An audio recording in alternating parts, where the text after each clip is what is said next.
seja bem-vindo ao canal IoTermo. Recentemente, nós tivemos a oportunidade de ter uma longa conversa com o engenheiro Geraldo Luiz Rochox. Geraldo, em 1989, foi um dos fundadores da Chemtech, uma empresa de grande sucesso voltada para a parte de simulação, controle de processos, automação.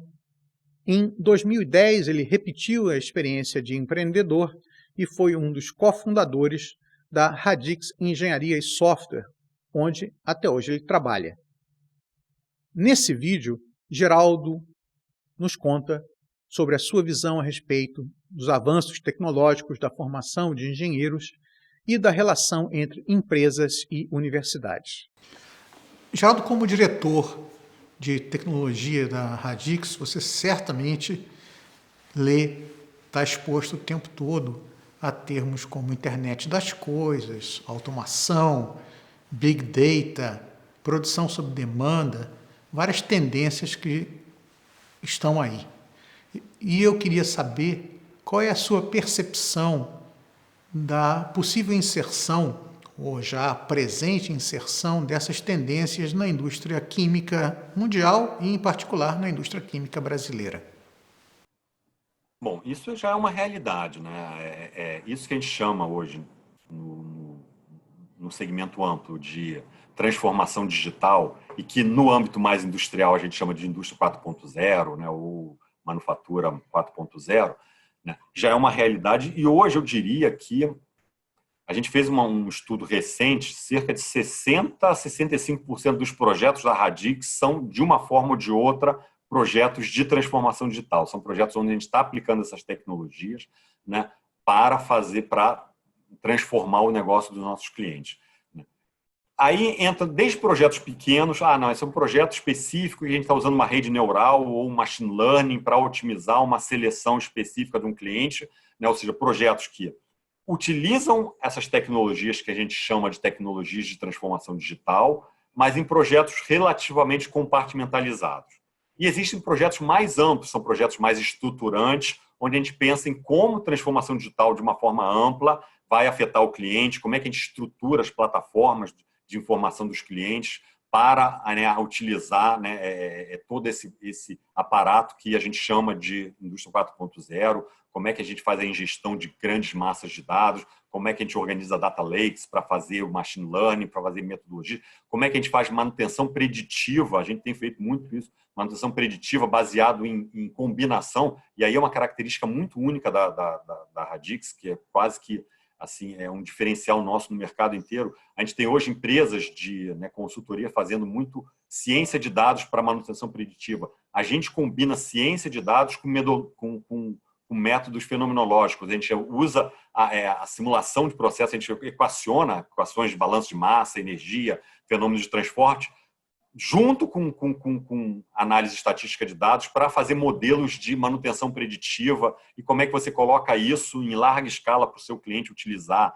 Então, a gente já tem feito isso. Isso hoje, eu diria, é o carro-chefe da oferta de serviços da Radix. São esses projetos de indústria 4.0, de transformação digital.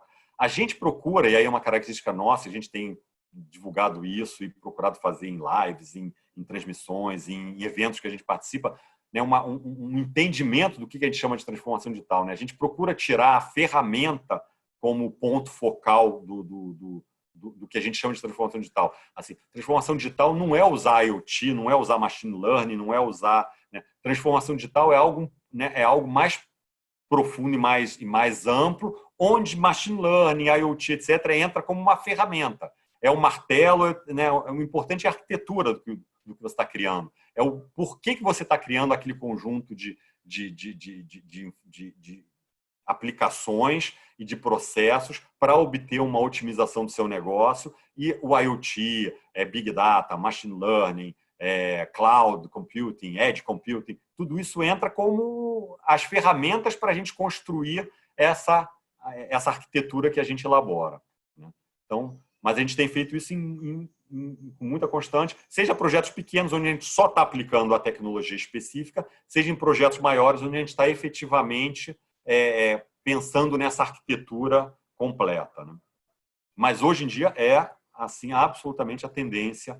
Né? Quando a gente pensa em engenharia, juntando, né, ligada com tecnologia o que o mercado inteiro está demandando e realmente é o que os clientes estão precisando e estão batendo cabeça um pouco, porque é difícil, é uma coisa nova, né? É exatamente como é que você auxilia os clientes a realizar essa transformação digital. Bem, paralelo a isso que o Marcelo perguntou há pouco, existe também uma outra revolução que está agora acontecendo no Brasil, que é a reformulação dos cursos de engenharia, justamente para tentar trazer esse engenheiro mais preparado para essa indústria 4.0. Eu gostaria de saber de você, Geraldo, se você acha que os cursos de engenharia hoje formam o aluno para a indústria 4.0. E também gostaria de saber que habilidades, que competências o novo engenheiro tem que ter para trabalhar nesse tipo de indústria. Vamos lá, por partes, né? A gente hoje existe já uma espécie de até chavão, né? Que fica um pouco batido isso, que quando se fala o principal elemento da transformação digital é analógico, que é o ser humano, né? O ser humano é analógico, né? Então, assim, a gente, isso aí já virou um pouco chavão, a gente já nem fala muito, mas é uma realidade, é um chavão que é a realidade. O principal, a principal engrenagem da transformação digital é, na realidade, um elemento analógico, que é o ser humano. Isso é um fato, né? Dito isso, assim, o que significa isso? Significa que o tipo de competência que a gente precisa hoje nas empresas, é o que está todo mundo visando, ele é muito diferente do que existia há um tempo atrás. Mas é mais complexo porque assim, não é porque a gente agora tem novas tecnologias para aprender, é porque o tipo, na realidade, de formação é que está diferente.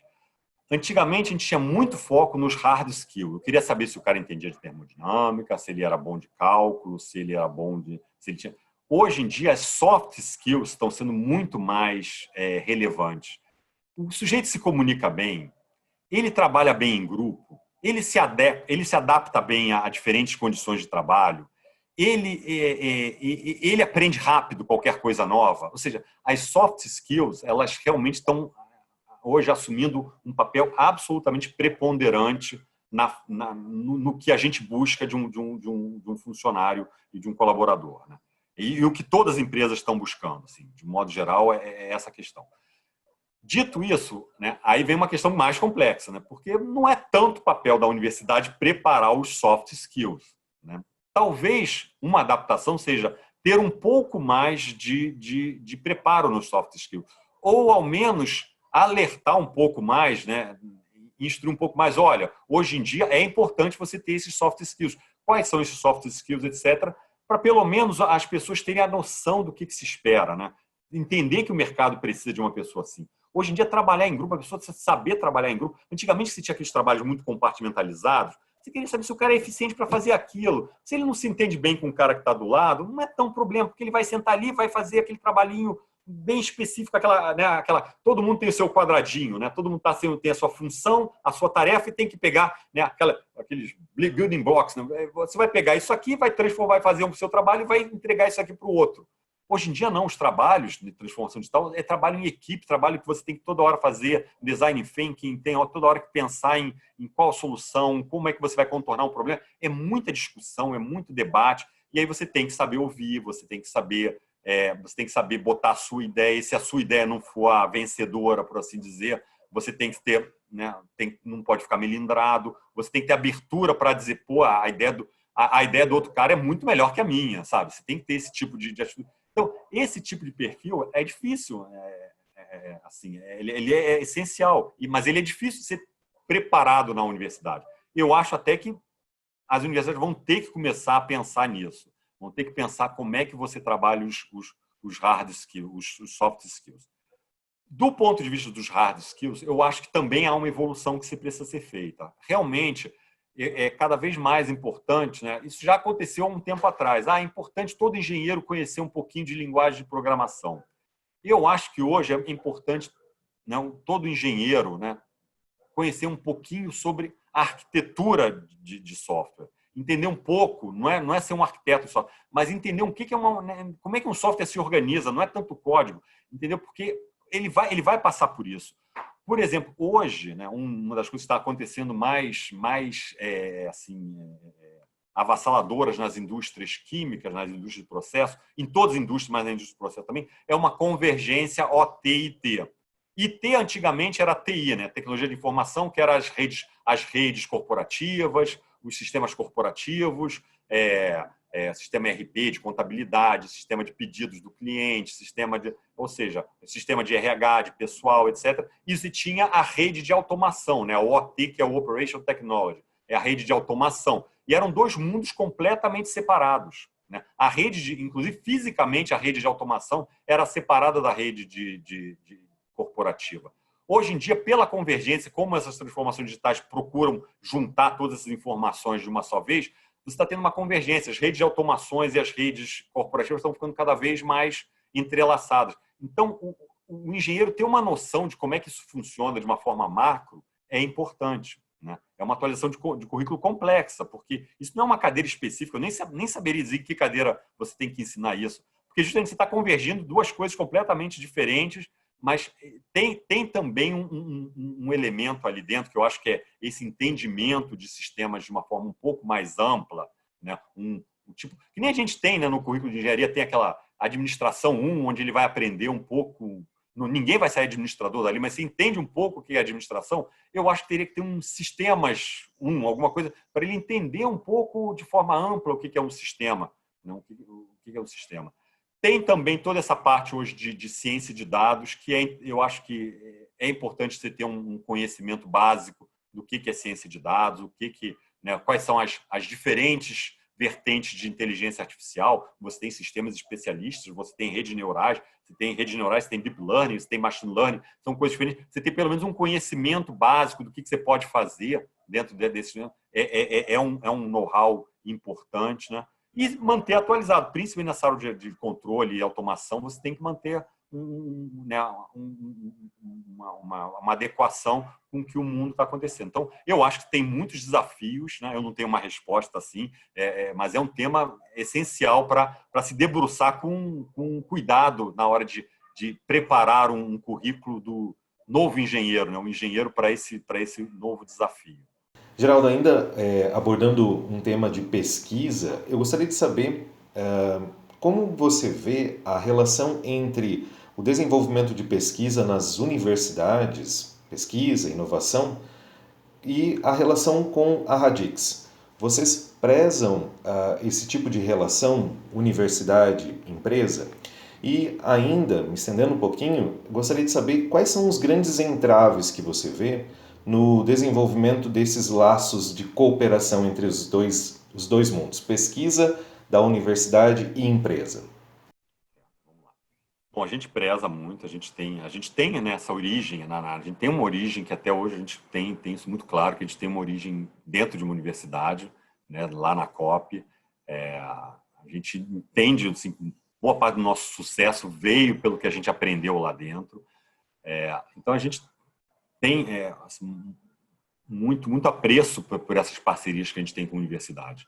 A gente tem alguns projetos que andam bem com a universidade, sim, a gente consegue fazer projetos de P&D, projetos até que não são classificados como P&D, mas que envolvem universidades, mas eles de fato são muito menos do que eu gostaria que fosse, eu gostaria que tivessem muito mais. E aí, o que dificulta a gente ter isso em maior escala? Primeiro, a gente ainda tem eu acho que menos apetite científico do próprio cliente. Muitos projetos que os clientes trazem para a gente, né, são projetos com um lado de inovação menor. Tem tecnologia, mas tem pouca inovação. Tem um conteúdo tecnológico forte, mas não tem algo que está dentro de um escopo que a gente entende como acadêmico, né, que faria sentido a gente levar para fazer uma parceria. Então, hoje, no Brasil, principalmente, a gente vê poucos clientes com esse apetite. Tem muito aquela coisa de eu preciso resolver esse problema específico aqui agora, assim, assado, e ele só quer que a gente implemente a solução.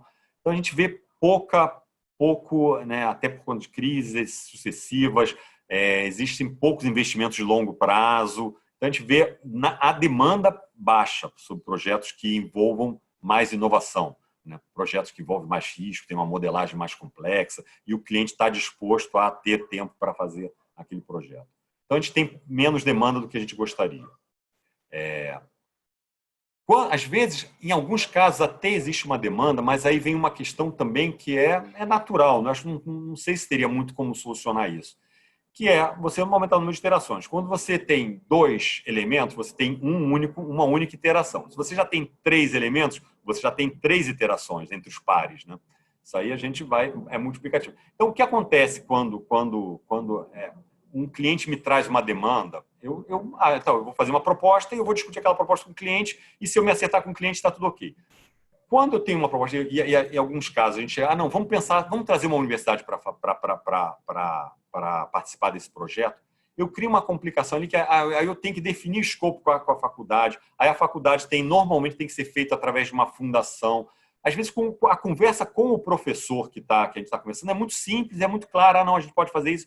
Mas aí como é que a gente formaliza isso com a fundação? Aí tem um time. Aí o cliente ele quer aquela proposta para dali a uma semana. Ele me traz uma demanda. Não, eu quero uma proposta para daqui a uma semana. Eu não consigo fechar um acordo para trabalhar com a fundação em uma semana, porque é burocrático, tem uma detalhe.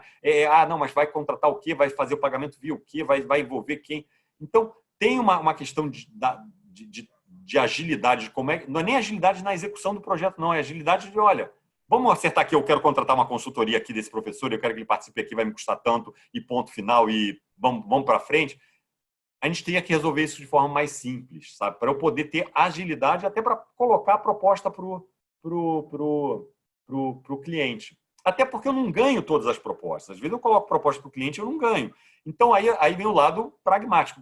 A minha equipe comercial, se a minha equipe comercial tiver muita conversa, muita complicação, não, tem que conversar com a fundação, a gente tem que fazer não sei quantas reuniões, etc, etc. Aí depois perde o projeto, caramba, olha quanto tempo a gente perdeu nisso aqui. No próximo projeto que tem, a pessoa já vai ficar, não, será que melhor a gente fazer sem a universidade esse projeto, se der. Então, a gente tinha que tentar simplificar, eu embutir conteúdo da academia dentro das minhas propostas, né, para poder entregar a proposta para o cliente. Não é nem a execução, é para eu poder ter essa etapa comercial feita de uma forma mais simples e mais rápida e menos onerosa, porque nossa área comercial tem pressão. A gente trabalha com uma equipe de vendas pequena. Eles têm que fazer proposta para o cliente A, depois tem que fazer proposta para o cliente B, depois tem que visitar o cliente C, tem que prospectar um novo projeto, tem que... Né? É uma maquininha que tem que ficar vendendo projeto o tempo inteiro, né? Porque a gente vive disso. Né? Então, a gente precisaria também ter... Agora, eu já tenho muitos projetos, por exemplo, que a gente faz na área de P&D ANEL, por exemplo, que são projetos de venda, o ciclo de venda é mais longo mesmo, é naturalmente mais longo, que a gente consegue fazer várias conversas com faculdades, a gente tem feito, a gente tem quase todas, não, uma parcela muito grande dos projetos que a gente pensa e elabora sobre P&D ANEL, a gente pensa em trazer e a gente conversa, e em alguns deles a gente já está trazendo conteúdo junto com uma faculdade. Né? E aí funciona bem porque eu tenho mais tempo para coordenar isso. Muito obrigado pela sua audiência a esse vídeo. Se você está no canal pela primeira vez, eu convido a assinar o canal e a seguir a nossa página no Facebook para estar sempre em dia com as nossas atualizações. Uma vez mais, muito obrigado e até a próxima!